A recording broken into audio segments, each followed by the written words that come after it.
Seven Nation Army by White Stripes here on Democracy Now!, democracynow.org, The War and Peace Report. For more, we're joined in our Democracy Now! Studio here in New York by Mona Eltahawy. She is an Egyptian-born columnist and public speaker on Arab and Muslim issues, based here in New York, reported extensively from the Middle East, including as a correspondent in Cairo for the news agency Reuters. That music is in your ears and head all the time, you said, Mona. It's a loop, Amy, because every time I hear the opening lines, I'm going to fight them off. A seven-nation army couldn't hold me back. It just takes me to Egypt, where people, I've never seen anything like it. Literally nothing can hold them back. Mubarak shuts down the internet, shuts down the train system, shuts down almost the entire country, and still they come. It's beautiful. Talk about the significance of what's happening in Egypt right now. Did you expect this week? You know, in 2005, I went back to Egypt. I moved back to Egypt for 4 months, and I took part in some street protests there. And the largest number we could get in Tahrir Square, in Liberation Square, was maybe 3,000, and that was it. And people would look at these tiny demonstrations and they would laugh. So the idea that thousands upon thousands of people could go out there in the street and stand up to Mubarak and his brutal security forces. No one could ever have imagined that this would happen. And that it has galvanized Egyptians of all walks of life from across the country is just amazing. This is Mona Eltahawy, our guest, speaking on CNN earlier this week, urging the news commentators to use the words revolt or uprising instead of chaos and crisis. Believe me when I tell you that every Arab who writes to me through Twitter and through other social media that you have been highlighting has been telling me, go Egypt, congratulations, because we want this freedom for the entire region. This is a historic moment. I urge you to use the word revolt and uprising and revolution and not chaos and not unrest. We're talking about a historic moment in the history of my people. That was Mona Eltahawy on CNN. Continue that. I was getting really upset that every time I went on a show, all you would see is crisis in Cairo, unrest in Egypt. And they were totally missing the historical significance of what was happening. My country, you know, my people, these incredibly courageous people in Egypt were standing up to a tyrant of 30 years.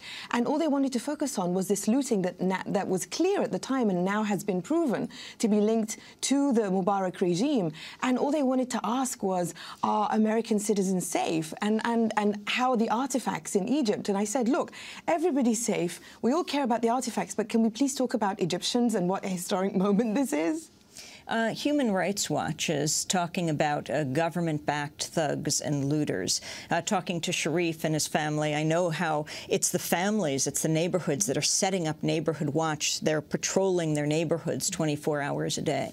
Oh, absolutely. Once Mubarak realized that his brutal security forces could not quash what was happening in Egypt, he pulled back the security forces and there was no police.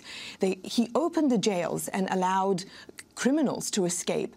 And so what happened was Egyptians set up these neighborhood watches where they were taking care of their own, basically, and not allowing these thugs to come into their neighborhoods.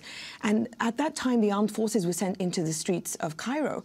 And these neighborhood watch committees would catch the looters and the thugs, hand them over to the armed forces, and they would find security identification that connected them directly to the Mubarak regime. What about the youth in Egypt right now? Oh, my God. The youth, I mean, they fill my heart with joy, literally. This was launched by the youth. It's been driven by the youth, and the future belongs to the youth. Egypt, like many other Arab countries, the majority of Egyptians are younger than 30.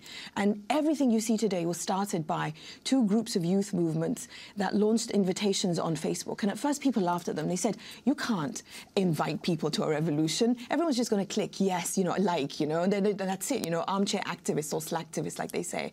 But people came out. So they launched this amazing thing, and this group of young people who were convinced that they could take back Egypt from Mubarak inspired the entire country. So they had thousands who joined them at first, and then more and more and more and then more. And now you see everybody on the street. And then, though, Mubarak, with the help of Vodafone, right, they cut the switch. Yeah. And now Vodafone's trying to defend themselves, cutting off the internet and the phones. Twitter, of course, Facebook. Yeah. Well, you know, you can only compare this really to the Burmese junta when they shut down the internet when the monks staged their uprising in 2007.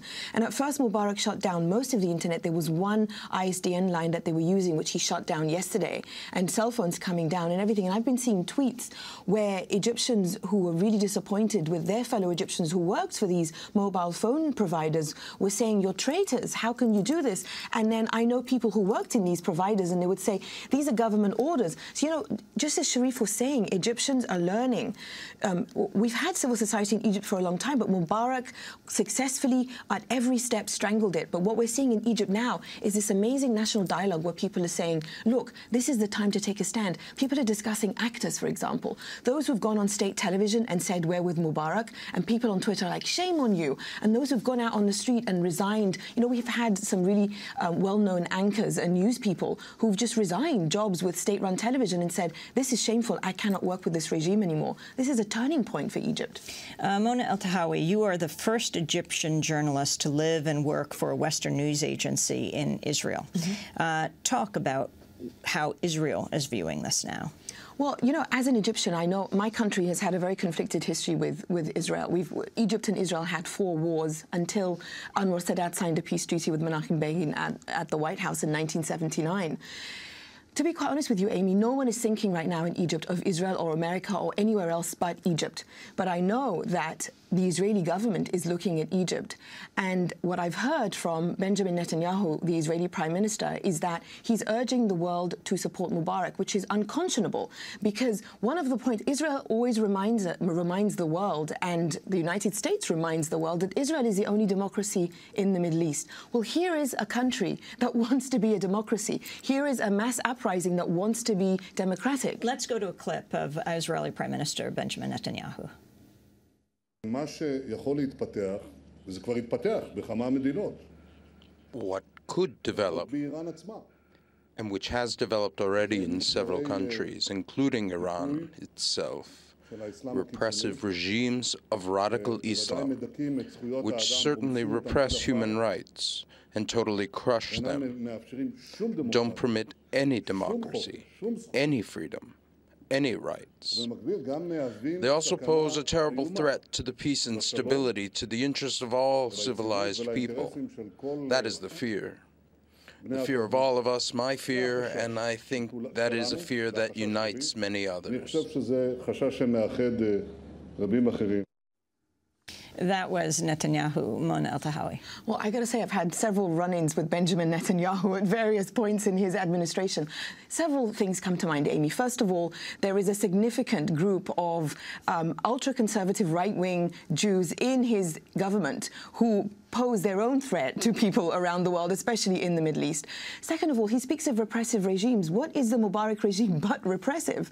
And third, if you truly care about democracy and you constantly boast about being the only democracy in the Middle East, then surely you would understand that stability and good neighborly relations comes from other countries around you also being democratic. Egypt is sick and tired of wars.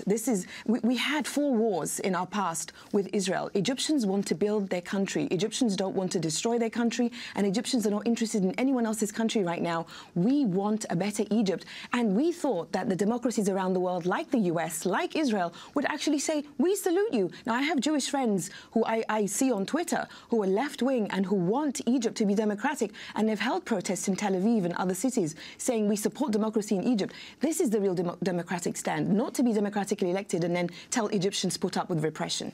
You have called Mubarak the Berlin Wall. Absolutely. Because, as you remember, in 1989, when the Berlin Wall fell, you saw revolutions and freedom movements across Eastern Europe. Mubarak is our Berlin Wall. When Tunisia had its revolution and toppled Ben Ali, everyone thought, beautiful little Tunisia, you're so brave, but it's never going to happen anywhere else. Now it's happening in the traditional leader of the Arab world. Egypt is a country of 80 million people. Once Mubarak falls, and he will fall, I mean, he's crumbled. Several days ago, as far as I was concerned, he was done. Once Mubarak falls, once and for all, you will see what will happen in the Arab world. Every Arab leader is watching right now in terror, and every Arab citizen is elated and cheering Egypt on because they know the significance of this. Mona Eltahawy, I want to thank you very much for being with us. Egyptian-born columnist and speaker on Arab issues based here in New York. Al Jazeera English, by the way, is now reporting up to 2 million people in and around Tahrir Square, and of course there are protests all over Egypt.